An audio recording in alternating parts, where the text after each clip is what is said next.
The Big Bad Mood by Tom Jamieson and Olga Demidova.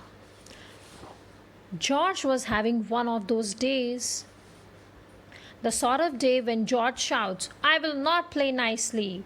When he storms, "I will not share my toys." And when he screams, "I won't, I can't, I don't want to, no."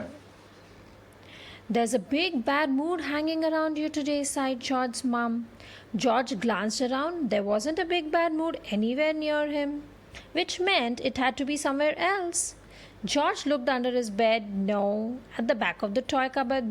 No. At the bottom of the garden. No. But he couldn't find the big bad mood, and that made George feel rather big and moody.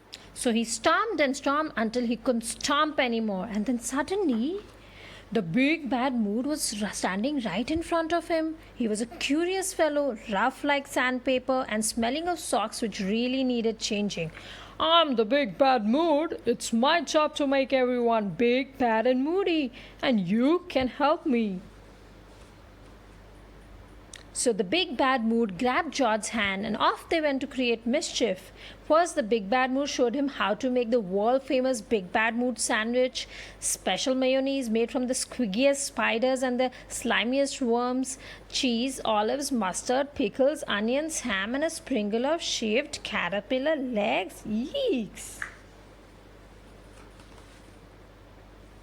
Then they dressed up Mrs. McTavish's 17 slobbery dogs in her very best clothes and hats, which put Mrs. McTavish in a big bad mood, and her dogs weren't happy either.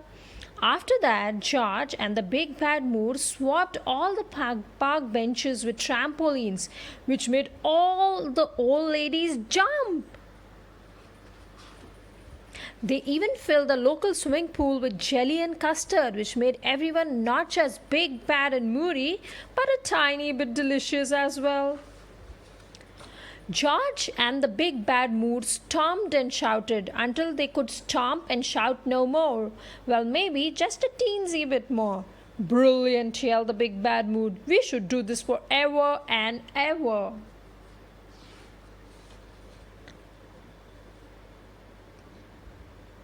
But George was starting to think that being bad and moody all the time wasn't fun. It was silly and noisy and very tiring. But worst of all, it was making his friends unhappy.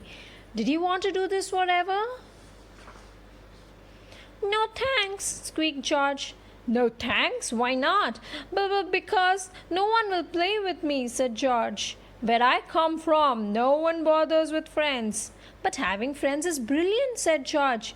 "No, it's not." And with that, the big bad mood stormed off. But George didn't follow him. Instead, he cleaned his room from top to bottom. He even found his favorite rocket he thought he'd lost forever. And he said, "Sorry, sorry, sorry." And everyone played happily all afternoon. Now, George mostly has what his mum calls his not too bad at all days. Well done, here, wee. But every now and again, when a very special friend visits, George enjoys a big, bad, magnificently moody night.